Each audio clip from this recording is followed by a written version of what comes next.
की जय। बोलो नगरी निवासी सदगुरु भगवान की जय। बोलो मालावली सदगुरु महाराज की जय। बोलो सारे संतन समाज की जय। बोलो सारी संगत की जय। बोलो साचे दरबार की जय।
विद्या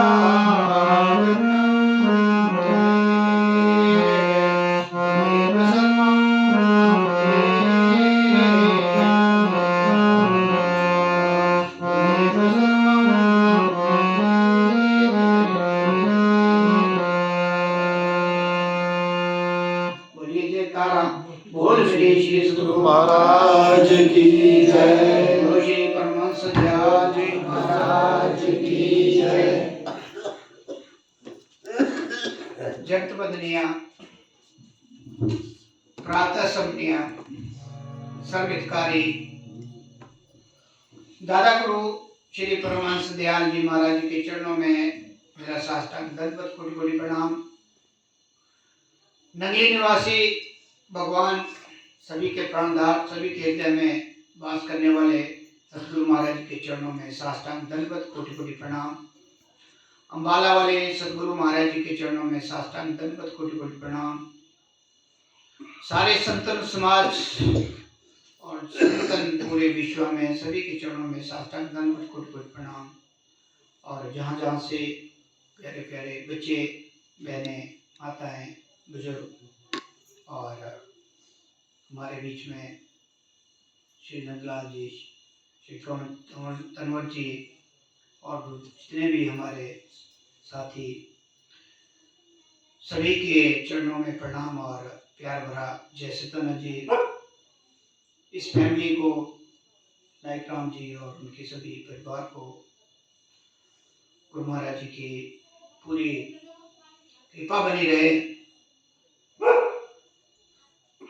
कि हम इसी तरह इस कलयुग में चलायमान युग में सभी एक बहाने से आपस में इकट्ठे होकर गुरु महाराज का गुणगान करें और इन घड़ियों का जो हमारे जीवन में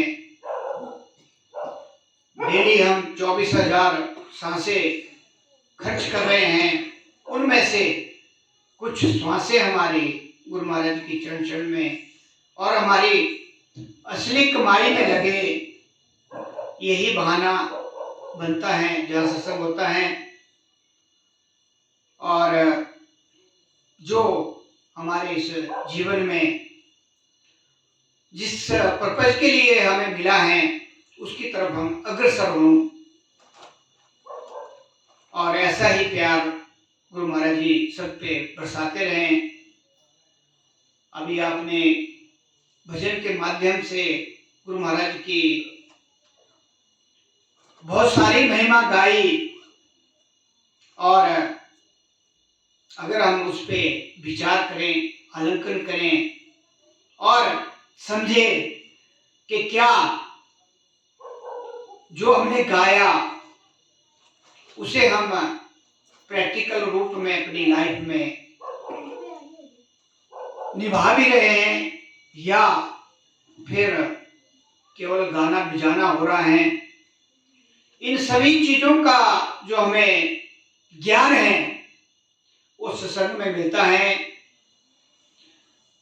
जैसे तुलसी बाबा कहते हैं कि बिना सत्संग विवेक ना होई, राम कृपा बिना सुलभ ना सोई, कि बिना सत्संग के बिना सत्य जाने बगैर हम जितनी मर्जी पोथियां पढ़ ले, जितने मर्जी धाम कर ले, जितने मर्जी पाठ कर लें, जितने मर्जी जगराते कर लें, जितने मर्जी मंदिरों में घूम लें, मस्जिदों में घूम लें, गुरुद्वारों में घूम लें, लेकिन असली बात है अपने आप को जानना, विवेक को जागृत करना। और विवेक कैसे जागृत होता है? वही कह रहे हैं कि बिना सत्संग विवेक ना हुई, राम कृपा बिना सुलभ ना सोई, कि बिना सत्संग के हमें जो ज्ञान जो विवेक हमारा छुपा हुआ है वो जागृत नहीं होता। और जब हम सत्य और असत्य का ज्ञान सत्संग में लेते हैं उसके बाद जो निराकार रूप में परमात्मा है कि राम कृपा बिना सुलभ न सोई, कि राम की कृपा, ये राम कौन सा है, ये ज्ञान भी हमें कहाँ मिलता है? सत्संग में मिलता है। और जो जो इसका लाभ उठाते हैं वो सौभाग्यशाली जीव हैं, क्योंकि आज हमारे पास जैसे हम चल रहे हैं, जैसा समय है, उसमें एक ही बहाना होता है कि मेरे पास समय नहीं है, बाकी सब कुछ है। उसके बावजूद आप सभी इकट्ठे होते हैं, बहाना बनता है और गुरु महाराज जी की कृपा बरसती है और हमें ये घड़ियां जो मिलती हैं सभी को। जैसे कहा है कि सत्संग में जाइए तज माया अभिमान, जितने जितने पग धरती धरे कोटि नियत समान। ये हमारा जो समय होता है स्वर्णिम अक्षरों में लिखा जाता है और मैं बार बार कहता हूं कि ये असली कमाई है। संसार की कमाई परिवार, रिलेशन, अपने कर्तव्य निभाने के लिए की जाती है, लेकिन ये एंड नहीं है। एंड हमारा जो है वो असली कमाई से ही होगा और जितने जितने हम अपनी कमाई करते जाएंगे उसी तरह हम ऊपर की तरफ जाएंगे। कहते हैं एक समुद्र नीचे की तरफ है और एक समुद्र ऊपर की तरफ है। जो नीचे का समुद्र है उसमें पानी है, खारा है, उसका कोई पता नहीं लगता, लेकिन जो ऊपर का समुद्र है वो है जहाँ ज्ञान, जहाँ नाम रूपी हम जो धन है हमारे पास, पास मनी है, उस समुद्र को हम उसे धीरे धीरे अगर भरेंगे तो फिर हमारा जो कंसंट्रेशन ऑफ माइंड है, जो हम अपने इस जीवन के लक्ष्य को प्राप्त करने के लिए नाम रूपी पास मनी को जो हमें मिला है, पोथी पढ़ी पढ़ी जग मुआ पंडित बयाना कोई, 2.5 अक्षर प्रेम के पढ़े सो पंडित हुए। जो 2.5 अक्षर का हमें ज्ञान मिला है उसका अगर हम अभ्यास करते हैं तो ऊपर का समुद्र हमारा धीरे धीरे धीरे बढ़ता जाएगा और एक दिन हम उस मुकाम में पहुंच जाएंगे जहां से हमारा बिछोड़ना हुआ था, जहां हमने हाथ खड़े किए थे संसार के आनंद लेने के लिए। सतपुरुष महाराज जी से हम पिछड़े और फिर जाके यहाँ भ्रमण चल रहा है। कहते हैं कि कलयुग में केवल नाम एक ऐसी हमारे पास पावर है जो हमें अपने धाम तक ले जाएगी और साथ में हम महापुरुषों की चरण शरण में रहेंगे तो हमारा कल्याण यहाँ भी निश्चित है और आगे भी हमारा रास्ता बनता रहेगा। ये हमने प्रैक्टिकल रूप में देखा है। जितने भी संसार में महापुरुष हुए हैं, संत हुए हैं, उन्होंने इस नाम के जरिए ही अपने जीवन को उस लक्ष्य तक पहुंचाने के लिए किया और उन्होंने उसे पाया। एक बार छोटा सा कि सहजो बाई का मैं छोटा सा उदाहरण दे रहा हूँ कि एक बार जब सहजो बाई 13 साल की थी तो उसकी शादी तय की गई। उसमें शादी जल्दी होती थी। हुआ क्या कि पिछले जन्म शुद्ध कर्म अंकुर जब प्रकट्यो तब जाके ऐसा संगम बनता है। आप सभी जितने भी यहाँ बैठे हैं, जैसे भी आए हैं, जिस भी भाव से आए हैं, ये आपके पिछले जन्मों का जो कुछ आपने अच्छा कार्य किया हुआ है, क्योंकि प्रारब्ध जो हमारा बना है वो संचित कर्मों में से बनता है और अब हम अगर अच्छी फसल बीजते हैं तो हमें आगे उसका जो परिणाम है वो अच्छा मिलता है। तो सहजोबाई जो उनके पिताजी के गुरु थे वो चरणदास जी थे उस समय। तो हुआ क्या कि जब शादी की तैयारियां होने लगी, जैसे होता ही है, आप भी करते हैं, तो बीच में कहीं गुरु महाराज जी वहाँ आए थे और सत्संग का थोड़ा बहुत उन्होंने रखा होगा। और जो उनके पिताजी थे वो भी एक बहुत ही अच्छे मतलब जो थे सत्संग में जाया करते थे, सत्संग प्रेमी थे। तो हुआ क्या कि एक जब गुरु महाराज जी वहाँ आए, जब उन्होंने उनको ये पता चला कि आप शादी होने वाली है बच्ची की और बिल्कुल तैयारियां हैं, तो उन्होंने कहा कि अगर शादी हो गई तो आप जो भक्ति मार्ग में है आगे नहीं बढ़ सकते, क्योंकि जब शादी हो जाती है तो उसके बाद हमारी लाइबिलिटीज बहुत बढ़ जाती हैं। हमारे तरह तरह के गृहस्थ आश्रम में जो है अड़चने आनी शुरू हो जाती हैं और हम भक्ति से बाहर चले जाते हैं। तो फिर ये बात उनकी जो सहजोबाई जी थी उनके दिमाग में खटक गई कि गुरु महाराज ने क्या कहा कि शादी होने से जो है जीवन का जो रूपरेखा है वो बदल जाएगी और हम भक्ति के मार्ग में आगे नहीं चल पाएंगे। तो वह क्या कि उन्होंने अपनी लीव उस पिता परमेश्वर से लगाई और उनसे रिक्वेस्ट की। यहाँ तक कि दूल्हा बारात लेकर उनके घर आ चुका था उसमें जब गुरु महाराज के दो शब्द उनको मन में भागे कि बिना अगर मैं शादी कर लेती हूँ तो मेरा जीवन बेकार हो जाएगा, जिसके लिए मुझे यह मिला है। तो उन्होंने सीधी अपने लिए, जैसे द्रौपदी ने जब साड़ी उतारी जा रही थी तो उस समय पहले तो सभी को, जो हमारे संसारी थे, भीष्म पितामह, सारे गुरुजन वहां बहुत से बैठे हुए थे, 5 पांडव बैठे हुए थे, सबसे रिक्वेस्ट की, लेकिन सबने हाथ खड़े कर दिए, सबने मुंडी नीचे कर दी, जबकि उनके पास सब कुछ होते हुए भी वो कुछ भी नहीं थे, जीरो थे। और जब उसे पता लगा कि संसार में सब, ये सारा जो संसार का ताना बाना है ये जीरो है, कुछ भी नहीं है, केवल स्वार्थ का है, यहाँ केवल सब अपने स्वार्थ में ही छिपे हुए हैं और स्वार्थ में ही जी रहे हैं। तो उन्होंने एकदम से अपनी लीव श्री कृष्ण महाराज जी से लगाई।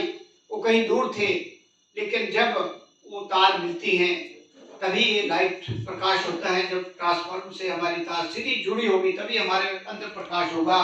उसी तरह जब वो तार जुड़ी तो वो एकदम भागे भागे वहां पहुंचे और उन्होंने उसकी जो है रक्षा की और उसके बाद जो काम है आप जानते हैं। इसी तरह सहजूबाई के मन में जब गुरु महाराज का शब्द निकला कि भाई शादी करने से आपका जो कल्याण नहीं होगा, आप भक्ति मार्ग में आगे नहीं बढ़ पाएंगे, तो उसने सीधी नींव उस पिता परमेश्वर से लगाई गुरु महाराज का नाम लेकर।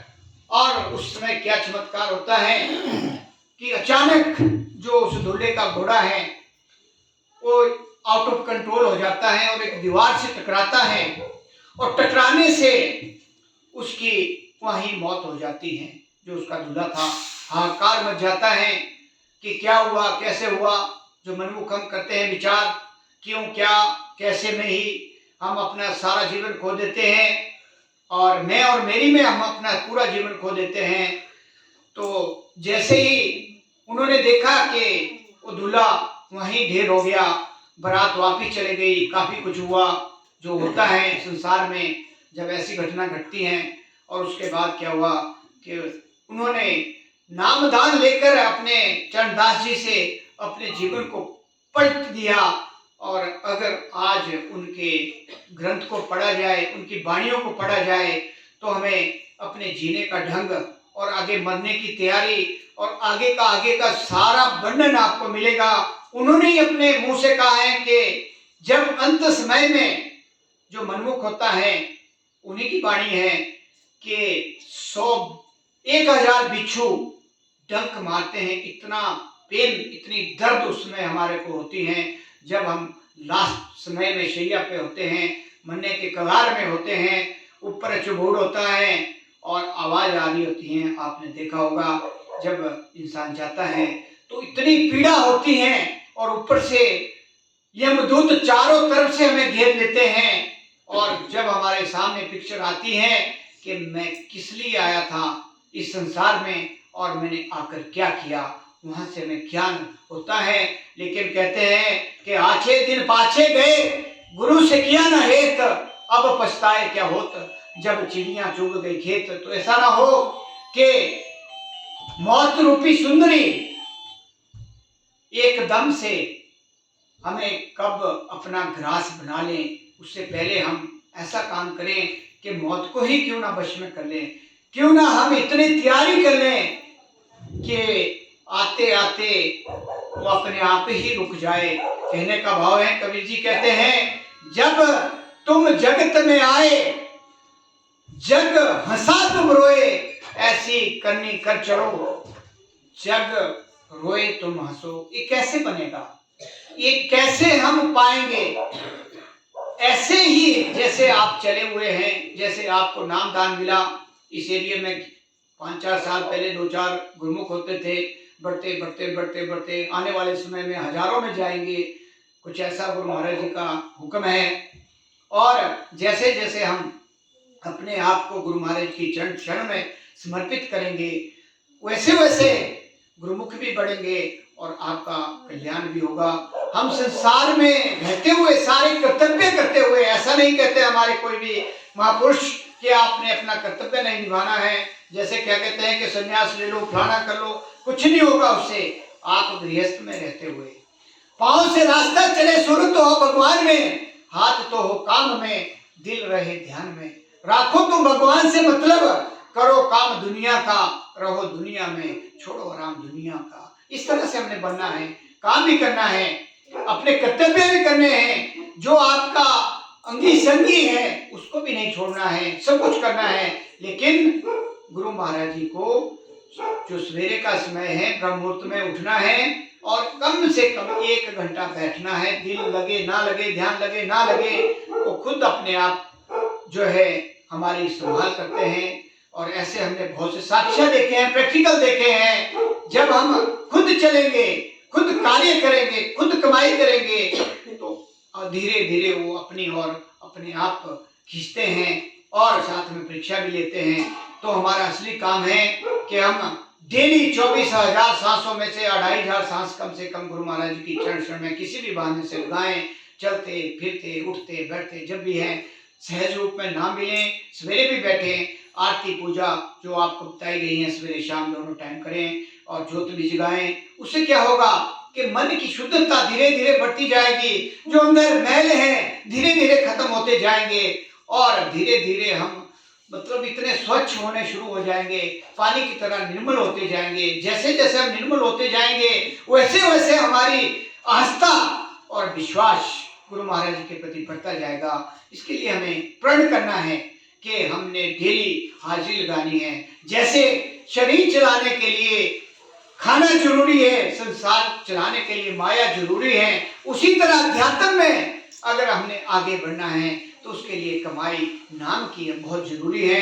एक छोटा सा प्रसंग कि हम जो काम करते हैं ऐसा नहीं है कि आपको 1 महीने में, 10 दिन में, 6 महीने में, साल में आपको जो है चमत्कार होने शुरू हो जाएंगे। धीरे धीरे रेमना, धीरे सब कुछ होए, मालिक सिंचे 100 घड़ा, ऋतु आए फल हुए। इसी पे एक छोटा सा प्रसंग आपको मैं बताता हूँ कि हमें जल्दबाजी नहीं करनी है, बड़े आराम से चलना है, सहज भाव से चलना है, पेशेंस रख के चलना है। और अपने जब हम मंजिल की तरफ बढ़ते हैं, जिस मंजिल की तरफ हम जाना चाहते हैं, अगर हमारा दृढ़ निश्चय संकल्प दृढ़ होगा हम 100% पहुंचेंगे।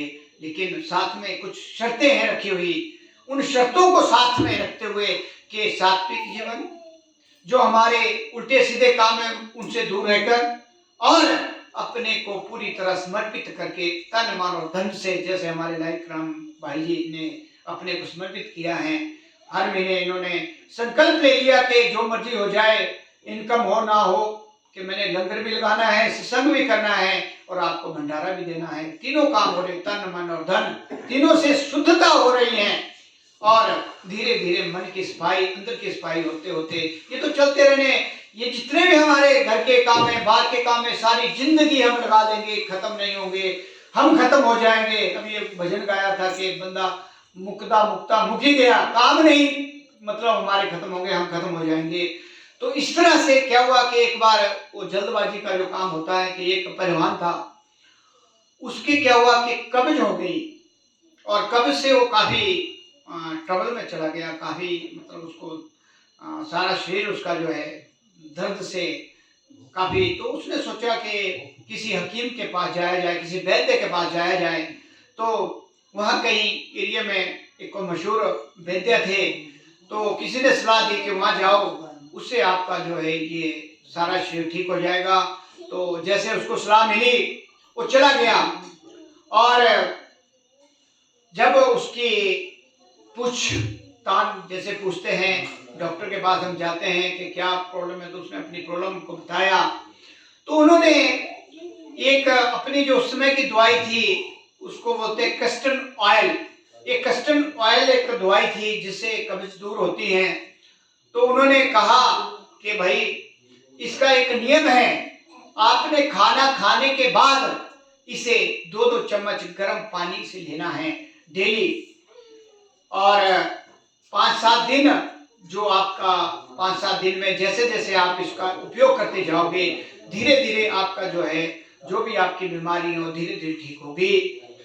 तो पर नियम जरूरी है, ऐसे ही सत्संग और अगर हमने अपने मंजिल की तरफ बढ़ना, वहां भी नियम बहुत जरूरी है। तो हुआ क्या, पहलवान का दिमाग मोटा होता है, तो जैसे ही वो दवाई लेके आया घर, तो उसने देखा कि कौन रोज रोज ये बार बार रोटी खाने के बाद ऐसा वैसा, मन में जितने विचार आते हैं हमारे, जितनी समझ होती है कि क्यों मैं बार बार इसको दो दो चम्मच के जरिए खाऊं, है तो दवाई है, और मैं क्यों ना एक बार इसे पी लूं, ताकि रोज रोज का झंझट भी खत्म हो जाए और मैं एकदम से जो है ठीक भी हो जाऊं। ऐसा सोचकर उसने क्या किया कि शाम को जो है दवाई पूरी की पूरी बोतल पी ली।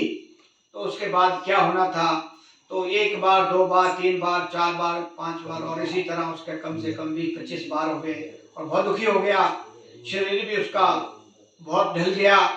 फिर सोचा कि ये कैसी दवाई वैद्य ने दे दी, और एकदम से फिर दूसरे दिन दौड़ा दौड़ा उनके पास पहुंचा, बड़े गुस्से में था।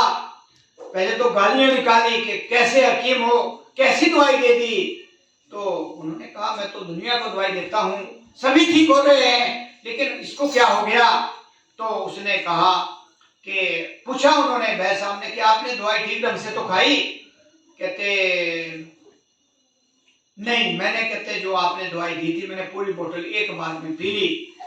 तो हकीम ने कहा कि फिर तो ऐसा ही होना था कि अब इसका तो दूसरा इलाज करना पड़ेगा, क्योंकि आपने जो दवाई खाई वो नियमों के अनुसार नहीं खाई, उससे जो है आपको इसका लाभ नहीं मिला, उससे उल्टा हो गया। और आपने सारी जो है जल्दबाजी की। कहने का मतलब है कि धीरे धीरे रे मना धीरे सब कुछ होए, मालिक सिंचे 100 बड़ा, ऋतु आए फल होए। अब अगर हम चाहें भाई एक बार में खेती वो बीज डाल दिया, ऊपर से हमने खूब सारा पानी डाल दिया कि 2-4 दिन में इतना पानी डाल दिया कि 2-4 दिन में फसल हो जाएगी, तो ऐसा नहीं होता। तो उन्होंने उसको समझाया कि हर चीज का समय है, हर चीज में समय लगता है, और जो आपको नियम बताए जाते हैं उन नियमों का अगर हम पालन नहीं करेंगे तो वही हाल होगा। अभी तो 20 का कई बार तो बहुत कुछ हो जाता है।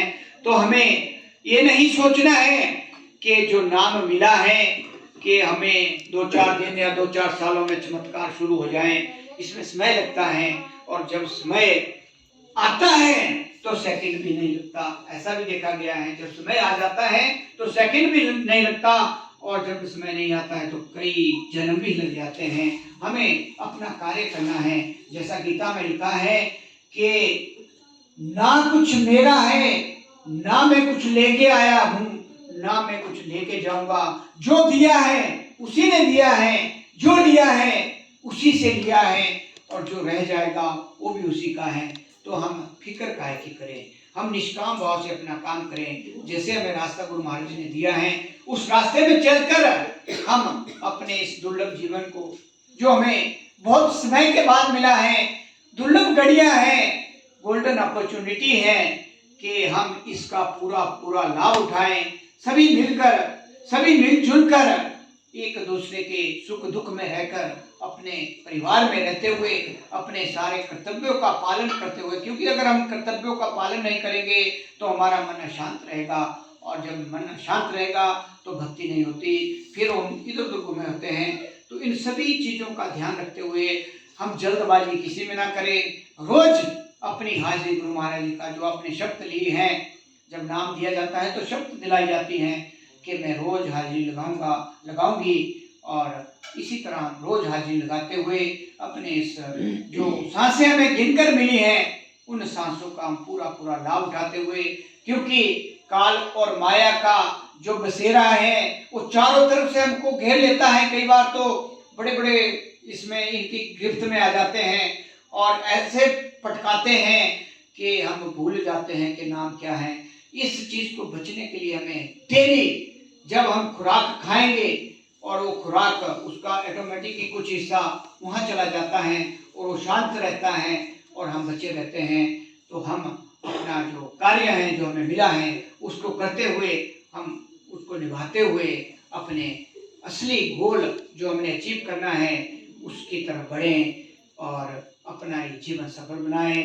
तो गुरु महाराज जी का इतना ही आदेश था कि हम आप तक जो संदेश पहुंचाना चाहते थे, गुरु महाराज जी ने इतनी आज्ञा दी थी। तो मैं अपनी वाणी को विराम देते हुए कि हम जल्दबाजी किसी में ना करें। आज का जो मेन सब्जेक्ट था कि हम हर काम पेशेंस से करें, चाहे घर का है, चाहे बाहर का है, चाहे नाम का है, चाहे गुरु महाराज जी की चरण शरण का है, वो अपने आप चलाते हैं। अगर हमें पूर्ण विश्वास है, हम तन मन धन से समर्पित हैं, तो खुद चलाते हैं। हमने ऐसा देखा है। सवेरे का समय बहुमूल्य होता है। पहले कहा है कि 3 से 4 सोने के बराबर फल, 4 से 5 चांदी के बराबर फल और 5 से 6 तांबे के बराबर फल। और उसके बाद जो फल मिलता है वो एक का एक मिलता है। तो हम उसका पूरा पूरा लाभ उठाएं। और अगर हमें सवेरे कई बार मिस हो जाता है, थक जाते हैं, तो शाम को सोने से पहले 15-20 मिनट अगर आप अभ्यास करते हुए सोएं, नींद भी अच्छी आएगी और अगला समय आपका गुरु महाराज की चरण शरण में ऑटोमेटिक लगता है। ऐसा महापुरुष कहते हैं और ऐसा अनुभव आप खुद भी कर सकते हैं। ऐसा होता है। तो इन्हीं शब्दों के साथ मैं अपनी वाणी को विराम देते हुए सभी का धन्यवाद करते हुए कि आपने इतनी देर मुझे सुना। और मैं यही चाहूँगा कि जो शब्द निकलते हैं गुरु महाराज की तरफ से, जो संदेश होता है, उसमें हम खरे उतरे, सोने की तरह हम खरे उतरे, उसका पूरा पूरा लाभ उठाएं। यही हमारा आने का उद्देश्य भी होता है, बैठने का उद्देश्य भी होता है कि कुछ ना कुछ आप सीखें और सीखकर उसे अमल में लाएं। तो बोलिए जयकारा, बोलो मेरे श्री सतगुरु महाराज की।